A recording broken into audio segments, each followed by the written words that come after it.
ಪ್ರತಿ ಹುಣ್ಣಿಮೆಯ ಅಂಗವಾಗಿ ನಡೆಸುವ ಕಾವೇರಿಯ 164ನೇ ದೀಪಾರಾಧನೆ ಮತ್ತು ಭಕ್ತರಿಗೆ ಕೈತುತ್ತು ನೀಡುವ ಧಾರ್ಮಿಕ ಕಾರ್ಯಕ್ರಮ ಮಂಡ್ಯದ ಶ್ರೀರಂಗಪಟ್ಟಣದ ಕಾವೇರಿ ತೀರದ ದರ್ದುಂಡೇಶ್ವರ ಮಹಂತ ಶಿವಯೋಗಿಗಳ ಮಠ ಮತ್ತು ಡಿಎಂಎಸ್ ಚಂದ್ರವನ ಆಶ್ರಮದಲ್ಲಿ ಜರುಗಿತು.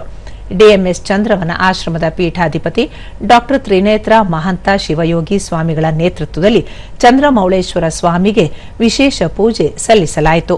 ದೀಪಾರಾಧನೆ ಕಾರ್ಯಕ್ರಮದಲ್ಲಿ ಹರಿಹರ ಮತ್ತು ದಾವಣಗೆರೆ ಜಿಲ್ಲೆ ವೀರಶೈವ ಲಿಂಗಾಯತ ಪಂಚಮಸಾಲಿ ಪೀಠದ ವಚನಾನಂದ ಸ್ವಾಮೀಜಿ, ಅಭಿವೃದ್ಧಿ ಅಧಿಕಾರಿ ಕಾಂತರಾಜೆ ಅರಸ್, ತಹಶೀಲ್ದಾರ್ ಬಸವರೆಡ್ಡಪ್ಪ ಮತ್ತಿತರ ಸ್ಥಳೀಯ ಅಧಿಕಾರಿಗಳು ಉಪಸ್ಥಿತರಿದ್ದರು. ದೀಪಾರಾಧನೆ ಬಳಿಕ ನೆರೆದಿದ್ದ ಭಕ್ತರಿಗೆ ಸ್ವಾಮೀಜಿಗಳು ಕೈತುತ್ತು ನೀಡಿ ಸಹಭೋಜನದಲ್ಲಿ ಭಾಗಿಯಾದರು.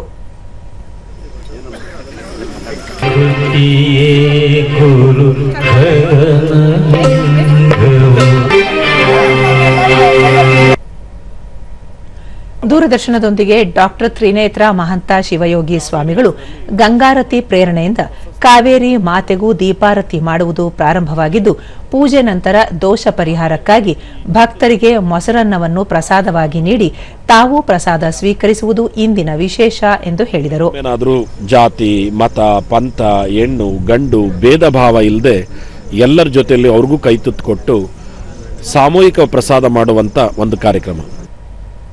ವಚನಾನಂದ ಸ್ವಾಮೀಜಿ, ಹುಣ್ಣಿಮೆ ದಿನ ಆಧ್ಯಾತ್ಮಿಕವಾಗಿ ಧ್ಯಾನ, ಜಪ, ಉಪವಾಸ ಮಾಡುವುದು ಆರೋಗ್ಯದ ಮೇಲೆ ಸೂಕ್ತ ಪರಿಣಾಮ ಬೀರಲಿದೆ. ಅದಕ್ಕಾಗಿ ವಿಶೇಷ ಕಾರ್ಯಕ್ರಮ ಆಯೋಜಿಸಿದ್ದು ಎಲ್ಲರೂ ಭಾಗಿಯಾಗಿರುವುದು ಖುಷಿಯ ವಿಚಾರ ಎಂದು ಹೇಳಿದರು. ಕಾವೇರಿ ಆರತಿಯನ್ನು ಅಧಿಕೃತವಾಗಿ ಆರಂಭ ಮಾಡಿದೆ.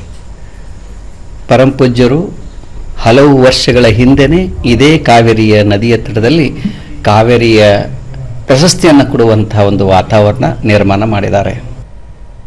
ಜಿಎಸ್ಟಿ ಆಯುಕ್ತ ಗಿರೀಶ್, ಎಲ್ಲರನ್ನೂ ಮಂತ್ರಮುಗ್ಧರನ್ನಾಗಿಸುವ ಕಾರ್ಯಕ್ರಮ ಇದಾಗಿದ್ದು ಭಾಗಿಯಾಗಿರುವುದು ಸಂತಸದ ಸಂಗತಿ ಎಂದು ಹೇಳಿದರು.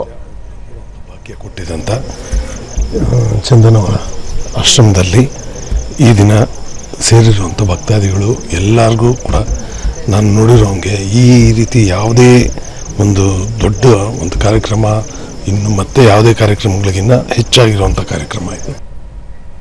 ಮಾಜಿ ಮೇಯರ್ ಗಂಗಾಂಬಿಕೆ, ಇದೊಂದು ವಿಶೇಷ ಹಾಗೂ ಮನಸ್ಸಿಗೆ ಶಾಂತಿ ನೀಡುವ ಕಾರ್ಯಕ್ರಮವಾಗಿದೆ ಎಂದು ಹೇಳಿದರು. ಇದೆಲ್ಲ ನೋಡ್ತಿದ್ರೆ ಒಂಥರ ಒಂದು ವಿಶೇಷತೆ ಅನ್ಸುತ್ತೆ. ಜೊತೆಗೆ ಈ ಆಶ್ರಮ ಬಂದು ಕಾವೇರಿ ನದಿಯ ತಪ್ಪಲಿನಲ್ಲೇ ಇರೋದ್ರಿಂದ ಇವತ್ತಿನ ಆಧುನಿಕತೆಯ ಜಂಜಾಟವನ್ನೆಲ್ಲ ಬಿಟ್ಟು ಇಂತಹ ಬೆಳದಿಂಗಳ ಅಂದರೆ ಹುಣ್ಣಿಮೆಯ ಬೆಳದಿಂಗಳಿನಲ್ಲಿ ಕಾವೇರಿ ತಾಯಿಗೆ ದೀಪಾರತಿ ಮಾಡೋದೇ ಒಂದು